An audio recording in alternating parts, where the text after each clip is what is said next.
Nathan's eyes narrowed as he watched the mercenaries break ranks and retreat. "They're running," he bellowed. "Don't let up!" "We finish this now." He jolted forward, plasma rifle at the ready, the Zalindi militia hot on his heels. Lazur fell in beside him, her blue skin glistening with sweat and determination. "We hunt them like Krolak in harvest season," she said, her musical voice carrying an edge of steel. They crashed through the underbrush, tracking the fleeing mercenaries. Nathan's heart pounded, a mix of exhilaration and grim purpose flooding his veins. A mercenary stumbled and fell, and Nathan did not hesitate to kill him. As they pressed on, Nathan's thoughts darkened. This is what I'm good at, he realized. Killing. But for once, it's for something that matters. By the time they reached the edge of the forest, the last mercenary fell to Lazur's precise shot. Nathan surveyed the carnage, his breath coming in ragged gasps. "That's the last of them. Let's head back. Check on our people." As they trudged back to town, the weight of what they'd done settled over them. Nathan instructed a group of Zalindi fighters to gather all the weapons and equipment of the mercenaries and bring it to the town. Nathan's voice was gruff as he addressed the militia. "You all did good. Real good. Now let's see who needs help." The scene that greeted them was a mix of triumph and tragedy. Wounded Zalindi lay scattered about, their blue skin marred by burns and cuts. Nathan moved among them, offering what aid he could. "Where's the healer?" he barked. "We need medical attention here now." As he worked, a young Zalindi approached, cradling something in his arms. Nathan's heart sank as he recognized the limp form of Razor. "No," he whispered, taking his faithful companion into his arms. A blaster wound marred her side, her body lifeless. Lazur appeared at his side, her yellow eyes filled with sympathy. "The loyal one has fallen," she said softly. "Her spirit joins the stars." Nathan nodded, unable to speak. He carried Razor to the small plot where Lazur had buried her daughter, Lazur following silently. As he dug the grave, Nathan's thoughts were a storm of grief and anger. With Razor laid to rest, Nathan stood, his jaw clenched. Lazur's hand found his, a gesture of comfort and solidarity. They paused atop a small rise, surveying the devastation. A few Zalindi survivors emerged from hiding spots, their blue skins smudged with soot and grime. Nathan felt a twinge in his chest, remembering Lazur's little girl. Lazur was kneeling at her grave, murmuring something melodic, like a song. "You know," he said, his voice gruff with emotion, "I never thought I'd find a place to call home again. Not after everything." Lazur's yellow eyes met his, understanding etched in their alien depths. A warrior adrift, now anchored in love, your past left behind, your future on the ground. Nathan barked out a laugh, wrapping his arms around her slender frame. "Christ, woman, you really can be sappy sometimes." But as he held her, watching the Zalindi begin to pick up the pieces of their shattered lives, Nathan felt a peace he hadn't known in years. It was fragile, born in the ashes of conflict, but it was there. "We honor their sacrifice," she said, her voice a balm to his raw emotions. "Their memory fuels our fight." Nathan squeezed her hand in response. Nathan called over the Zalindi youths. "Nirvan, you have to collect 12 scouts and comb the forest. We have to make sure no mercenaries are left before letting the children out of the caves." The youth noted. "And Nirvan, just to be safe, bring some blasters." The air was thick with the scent of burned flesh, wood, but also of victory. Zalindi voices rose in a cacophony of alien melodies, their jubilant songs piercing the night sky. Nathan watched from the sideline. Lazur approached, her yellow eyes gleaming in the firelight. "They sing of your bravery, Nathan Walker.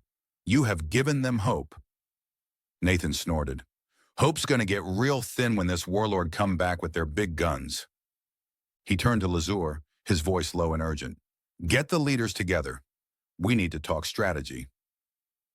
As Lazur moved to gather the Zalindi elders, Nathan's mind raced. Guerrilla tactics will not mean anything against orbital bombardment. We need a bigger play. Minutes later, Nathan stood before a circle of blue-skinned Zalindi, their expressions a mix of elation and apprehension. "Listen up," he growled. We bloodied their nose today, but those warlords aren't going to take this lying down. They'll be back, and they'll bring the pain from orbit. A ripple of concern passed through the group. One elder stepped forward, his voice quavering. What can we do against such power? I have an idea, Nathan said, but it requires your acceptance. I was a soldier in the Terran Alliance, and they can protect your planet. What do they want in return? One of the elders asked. Nathan thought about it. My people will want to trade.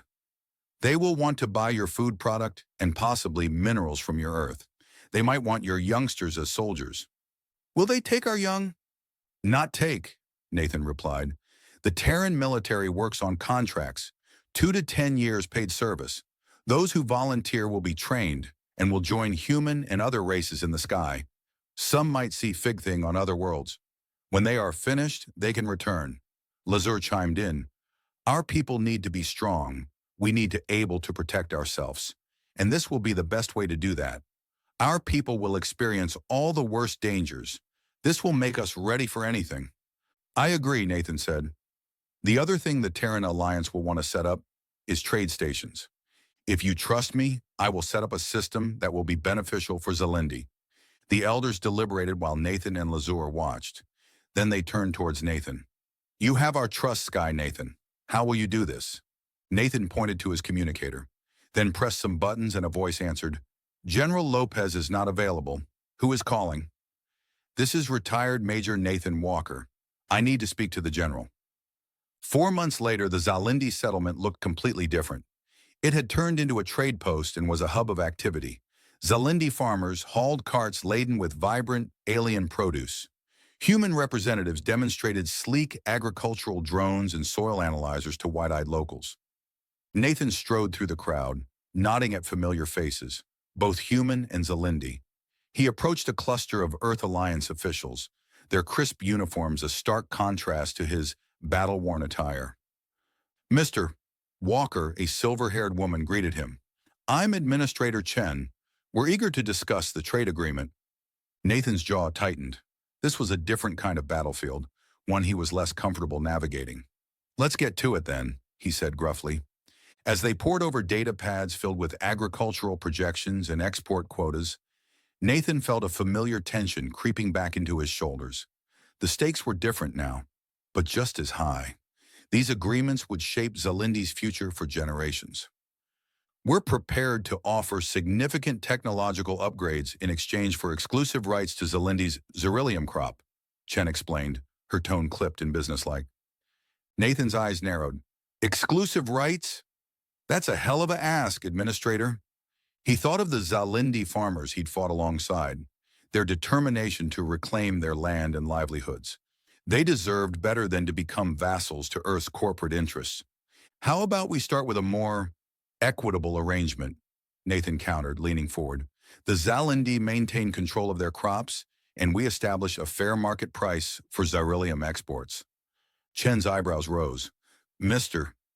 Walker, surely you understand the investment Earth Alliance will be. Suddenly there was a commotion, and a burly human came towards them. He noted at Chen and said, Administrator Chen, then turned towards Nathan. And I thought you were hanging out with all the lowlife in the universe, Walker. Nathan straightened up.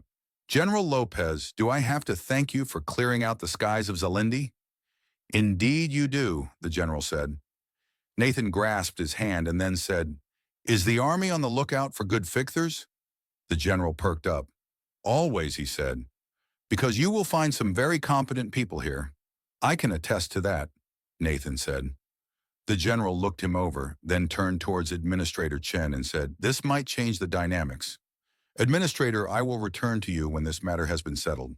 The administrator looked at Lopez, then at Nathan, and then slumped. I will be in the mess hall, she said, and shuffled off. General Nathan then said, I have fought with the Zalindi. They are excellent fighters, and I believe some are willing and motivated to join the Terran forces.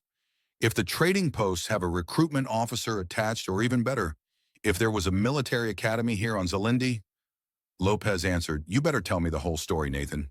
Nathan drew in a breath and started telling what had happened on Zalindi. Half an hour later, the general and the former mercenary strolled into the mess hall, facing the administrator. Chen, we have hammered out a deal, Lopez said.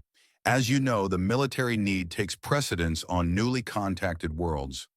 We will establish recruitment offices, and the military will require 20% of the agricultural output with an annually established fixed price.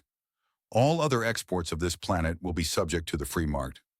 Administrator Chen looked at them, then said, "Fine, I will draft the papers." 2 seasons had passed and small cities had formed on Zalindi. The gleaming spires of the newly constructed school stretched towards the azure sky, a beacon of hope and progress amidst the scars of recent conflict. Nathan stood at the entrance, watching as young Zalindi children filed into the building, their eyes wide with a mixture of excitement and apprehension. "Never thought I'd see the day," Nathan muttered to himself, a hint of wonder in his voice. A small Zalindi girl, her skin a vibrant shade of turquoise, paused at the doorway. She turned to Nathan, her eyes blinking rapidly. "Is it true, Mr. Walker?" she asked, her voice high and lilting. "Will we learn about the stars?" Nathan knelt down, meeting her gaze. "That's right, kiddo. And a whole lot more." The girl's face split into a wide grin, revealing rows of teeth. She darted inside, practically bouncing with enthusiasm. As Nathan straightened, he felt a familiar ache in his muscles. The war might be over, but its toll lingered. He pushed the discomfort aside, focusing on the scene before him. Inside the classroom, human and Zalindi teachers worked side by side, guiding the children through their first lessons. The air buzzed with the hum of translated languages and the occasional burst of laughter. Nathan's comm unit chirped, pulling him from his reverie. "Walker here." "Sir, the new recruits are assembled for inspection," a crisp voice informed him. "On my way," Nathan replied, casting one last glance at the school before striding towards the military compound. The training grounds were a stark contrast to the school's serenity. Zalindi moved in practiced formations, their movements a synchronized dance of power and precision. As Nathan approached, a human sergeant barked out orders. "Recruits! Attention!" The new Zalindi recruits snapped to attention, their postures rigid and eyes forward. Nathan walked along the line, noting the determination etched on each face. He paused before a young Zalindi male, his scales a deep crimson. "What's your name, recruit?" Nathan asked. "Casril, sir," the Zalindi responded, his voice steady despite the obvious tension in his frame. Nathan nodded. "And why are you here, Casril?" The recruit's eyes met Nathan's gaze unflinchingly. "To protect my people, sir, and to stand with our human allies." A ghost of a smile tugged at Nathan's lips. "Good answer." He addressed the entire group. "That's why you're all here. Human and Zalindi, working together to ensure a future for both our peoples." As Nathan continued his inspection, he couldn't help but reflect on the strange twists of fate that had brought him to this moment. From mercenary to protector, from outsider to bridge between worlds. The weight of responsibility settled heavily on his shoulders, but for once it didn't feel like a burden. Nathan leaned against the railing of the observation deck, his gaze fixed on the swirling colors of Zalindi's atmosphere. Beside him, Lazur's blue skin shimmered in the fading light. "Never thought I'd see the day," Nathan muttered, breaking the comfortable silence. "Neither did I," Lazur said, continuing. "Think I would ever walk among the stars and see my village as a small speck in the distance?" Lazur's voice took on a somber tone. "Yet shadows linger in your eyes, Nathan Walker. What fears darken your thoughts?" He sighed, running a hand through his graying hair. "We've come so far, Lazur.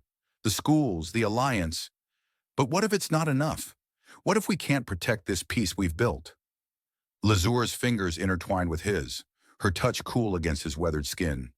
"In my people's songs, hope blooms even in the harshest desert. We've weathered storms before. Together we'll face whatever comes." Nathan nodded, feeling the tension in his shoulders ease. "You're right. It's just, I've spent so long expecting the worst, it's hard to believe in the best." "Then believe in us," Lazur said, her words carrying the rhythm of a promise. As if on cue, the setting sun bathed them in a warm glow. Nathan turned to Lazur, drinking in the sight of her. "I do,"